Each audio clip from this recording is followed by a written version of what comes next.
Hello, Jamie from Inky and Scrappy, sharing with you today the last of my December 2022 Brewing Up Creativity with Jamie from Inky and Scrappy card class. It's a little late. It's, December did not go as planned, and so I am trying to finish this one up so I can get these on Etsy. I actually listed them yesterday and said I would get to this one, so I'm getting to it today. We are actually doing the last one, which is the Merry and Bright Shaker card. The Dear Gift card holder is already up on the channel, and then the Ugly and Bright Ornament is also up on the channel. So we're gonna finish it up with the very simple Merry and Bright Shaker card. Now keep in mind that I am sending in the kit, all of the letters are still in there, so if you want to make a bonus card, it is super simple and super fast. As I will also, in that kit, you will get one of each of the animals, so you'll get the fox, the reindeer, or deer, I guess, and then the bear as well, so you can pick which one you want to use. So you'll have an extra image that you could throw on your bonus card if you wanted to. I'm not sending anything else with that one. Just know that that option is in there, and I might get around to doing those sooner or later.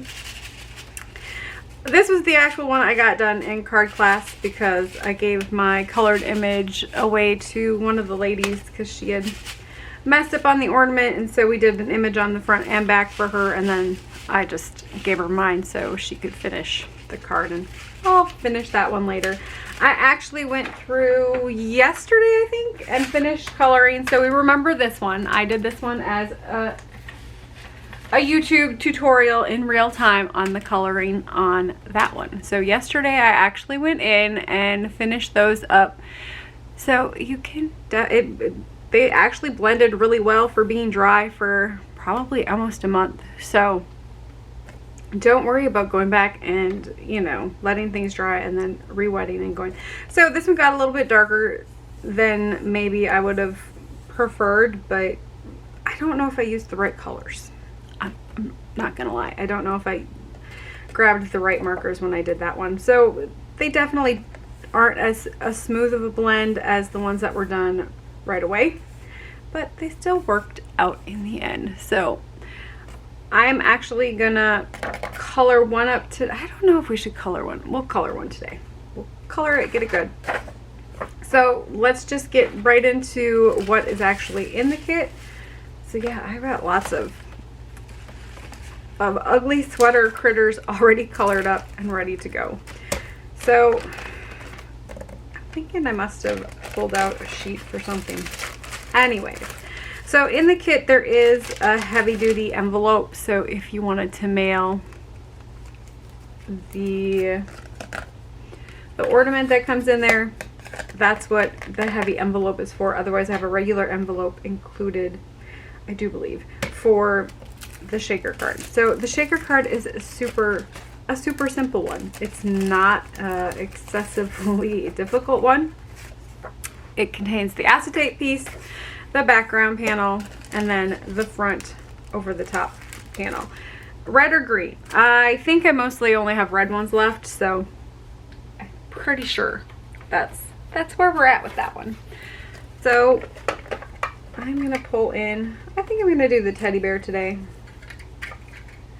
And we'll just go with, let's see, we've got red, so I don't want to do too much red.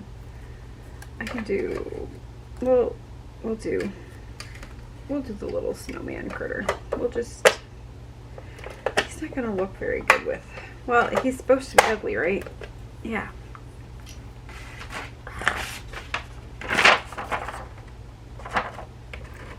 Let's see here. I mean, he's gonna be on red, so let's go with the greens. And 43, 47, and 48. And then for my bear, I don't know, we could do a black bear today. Let's do a black bear.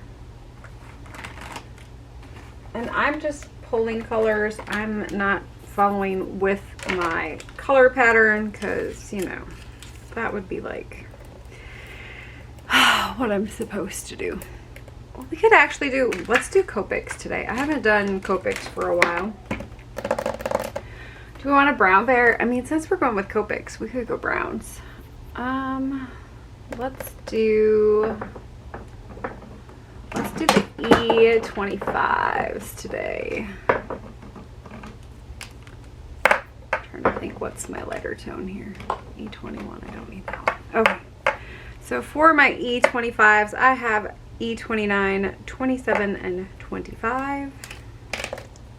And again, we're just going to go in with the darkest tone.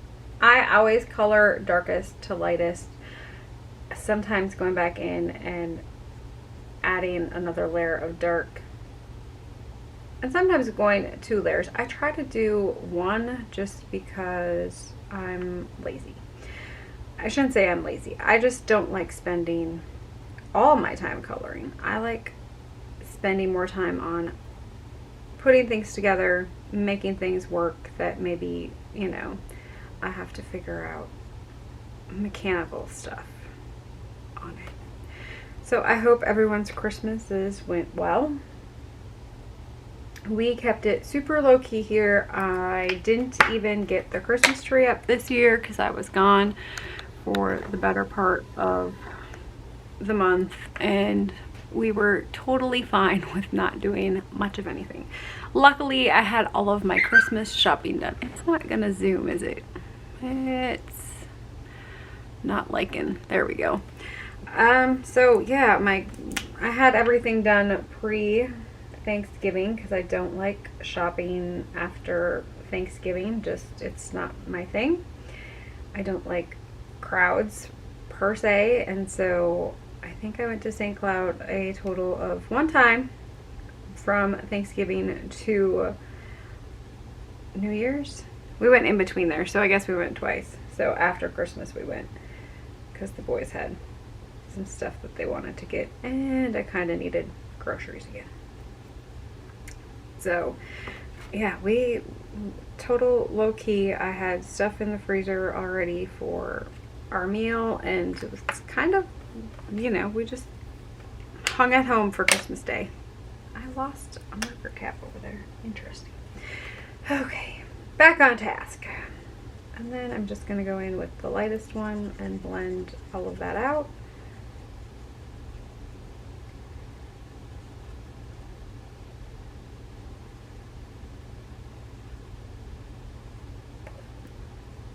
I used to solely color with Copics, and then I ended up with,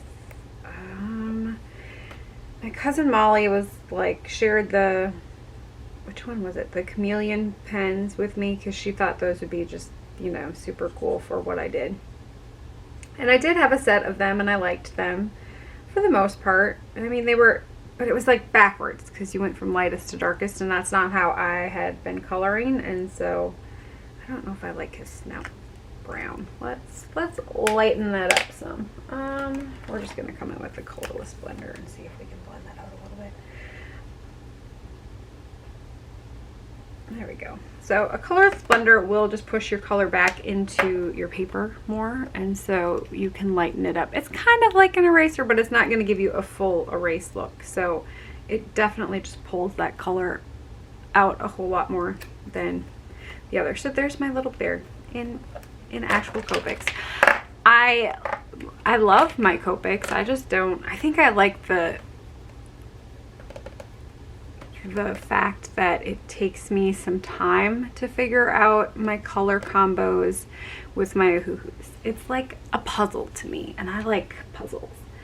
Let's go G28 and G17, and maybe bring in a G9 for, I'm going to do some greens on my ugly sweater. I know he's a snowman. I know it's probably supposed to be blue, but it's an ugly sweater, right? I'm going in with the G28 first along the outside where I want my drop shadows or my deeper shadows to be.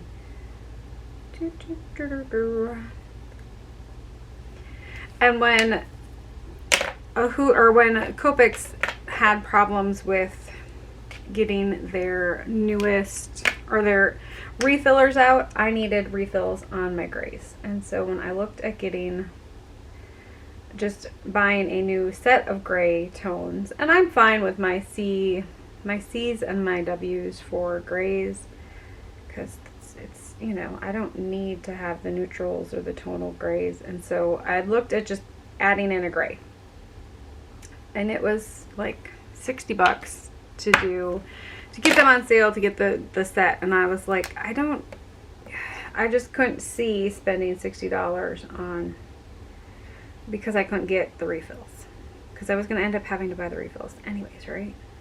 So I looked at, and I'd been watching some people and seeing what they were doing with the Ohuhus, and so I looked up Ohuhus, and I was like, well, that's cheap enough for the amount of markers that you get. Let's see, I think we're going to do an R8 here. And so I found a set that was about the same price as my Copic grays that I was going to get, because it had all of the grays that I would have needed. And so that's what I ended up going with, and I've enjoyed them. So my first set was actually a brush set. Did I do brush set first? Or did I go, I think I did the brush set first, and I liked them. And I like putting on my Copics, I always do the littler bullet nib on the other side. And so I decided I really liked them. And I had issues with the Copics that I had bought the last time not lasting. And my original ones, some of these are 17, 18 years old, and they haven't ever needed a refill yet, and they do wonderful. And I had bought probably 12 to 20 new ones because I wanted some new colors, and I needed to refill half of them like within a month of getting them. And so I was unimpressed with their quality, and so I ended up going with a bigger set of Ohuhus, and I'm not sad about it. I love them immensely. So I like finding color combos. I think, to me, it's a challenge, and I need to challenge myself. Otherwise, you know, I get bored. I get bored a lot. Okay, so we have him put together. I'm going to zoom this back out here because obviously we don't need to have it that zoomed in. I dropped a marker cap somewhere along the way. It's not even a marker I'm using right now. So I will put those away after I'm done here. So I got these from Crescent Creations. They come in about this size. I just cut them down to, this one's the thicker, these are the thicker ones. Oh, these ones aren't. Okay, so these ones are not from Crescent Creations. These ones are from Amazon. But Crescent Creations sent me these, which are the same width this way, but they're thicker. So they're great for shaker style cards. I'm going to use this because that's what I used for class, and that's what we're going to use today. So I have my back piece. I have my card piece here. I have this piece. So we're going to pull this one out and weed all of the words or the letters out here. And I'm going to try to keep all of the insides inside of all of the pieces that have the insides. Like the R, the A fell out already, but I'm going to try to keep those where I can find them because, yeah, I tend to lose those types of things. And then for this one, we're going to turn this one over. We need to add that acetate to it, and for that, I'm just going to use a tape runner. You could use a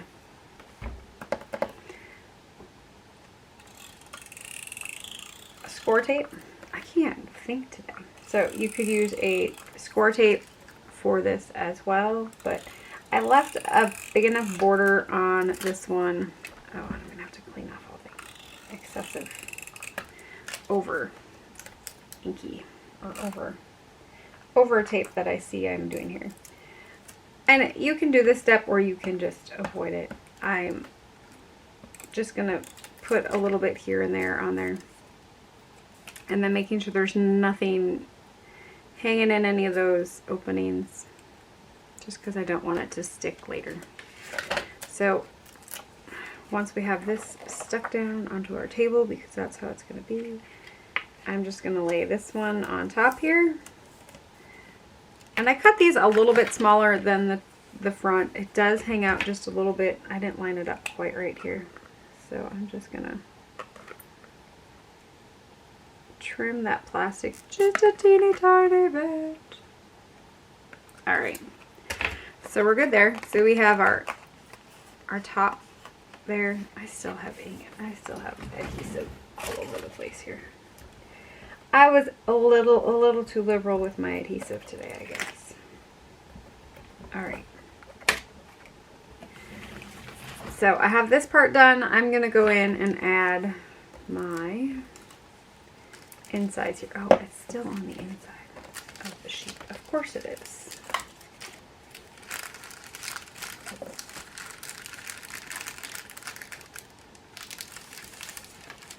Okay. So for the bee, I'm just going to put a drop of glue on each of those. Pop the bee back into place. Don't worry, I'm going to pop it back out. You don't have to pop it in. You could just totally do it freehand. That's usually how I do it. We'll put the little A back in. The A. Now, when adding liquid glue on top of your acetate sheet, I try to do a minimum of glue because I don't really want it to squish out onto the acetate where it's not being covered up. Because ultimately you're going to see, even when it's dry, you're going to see it's going to leave a film. I'm going to end up, oh, it didn't stick. Turkey butt. Okay, fine. We'll just freehand it then. See how I try to be good and then it doesn't want to be good anyways? I don't know why I bother. Okay, we'll just freehand it. Roundabout it. This might be better. And then I slide all over the place. Yep.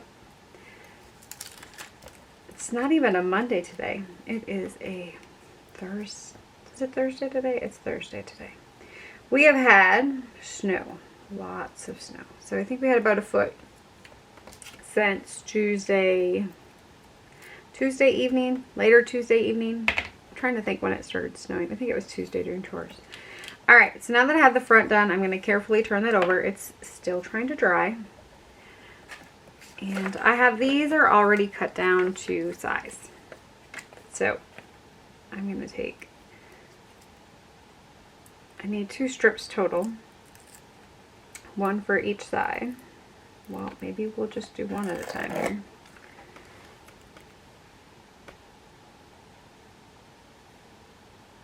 And I'm going to set that on the outside.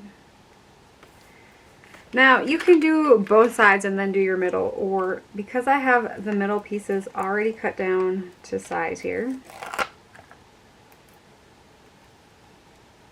I'm going to butt this up here because I can trim this one off if I need to. But I want to make sure that I have these butted up nice and tight so we don't have any gaps for our pretty things to pop out. So I'm probably going to end up trimming this one because I probably should have done a top, a side, and then the bottom, but this will work too.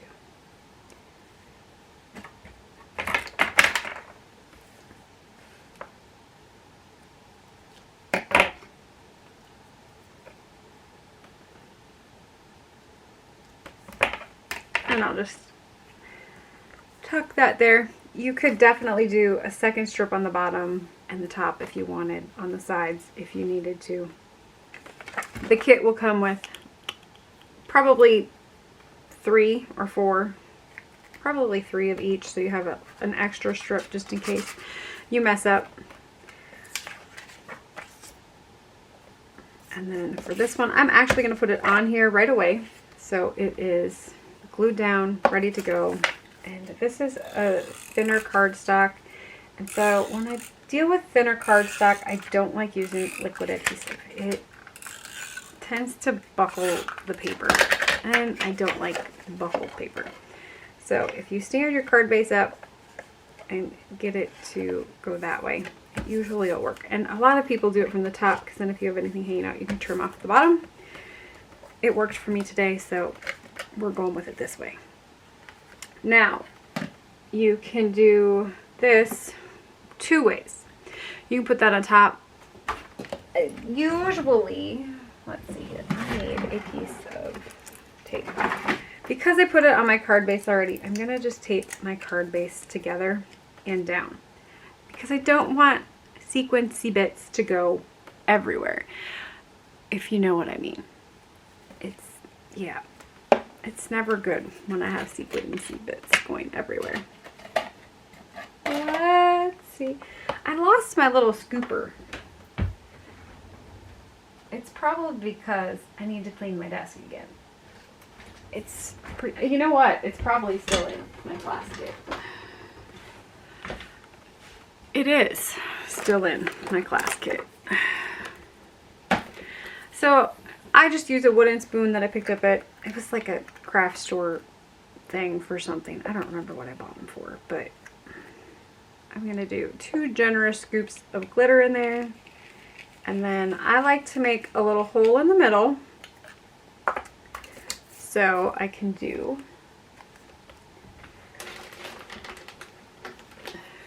a scoop of seed beads in the middle, and they don't roll everywhere. Ask me how I know that they roll everywhere. I'm sure the coffee shop employees were picking up glitter and seed beads for the next week. Yeah, it was not pretty. They just, yep, it was one of those, wait. So I remove all of my adhesive, or my double-sided adhesive back thingies.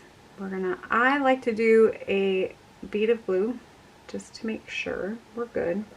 If you have any gaps in this area, butt up another little piece in the corners just to make sure that they seal up tight. But you can also just put a little drop of glue there, and glitter will stick, and then it won't escape.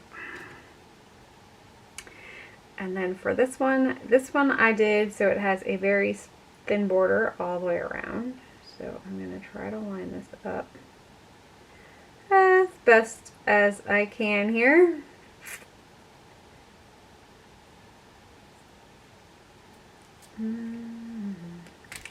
And once you set it down, you're kind of just committed to where it's at.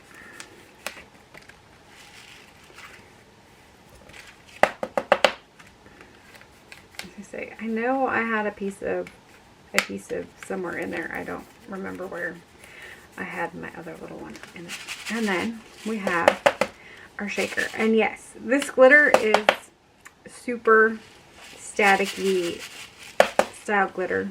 So it definitely hides that pattern paper, but it's pretty, so I'm good with it. And then all we have to do yet is add our little critter onto the front. So placement, I've always put him here. He can go there, he can go there, he can go wherever you want. And I just do him with some liquid glue. This is one of those, I set him down and I just have to leave him. I can't pick him back up. He'd be cute there too. I don't know. I always have such a hard time deciding where he should go. I don't know why. It's one little critter on a card, right? So there is my last project for the Brewing Up Creativity with Inky and Scrappy. This one was super fast, super easy. The video is 25 minutes. You could probably get this one done in about 10 if you don't chat the whole time through. And I would say color all of you. If you're doing it, I would just color all of my images all at once, because that's how we usually do it for class. It saves time in the long run. And then yes, you still have all of those pieces. So if you want to do that kind of a card, I would suggest doing the card that has the letters on there before you do this one. Just because then you have your placement guide. And it's, you know, but it's totally up to you. So, you could throw the letters too. I'm not going to cry about that one. Did I save all of my letters? Yeah. Am I going to get to them? I don't know. Let's see. So, have a great one. I hope to see you back here soon.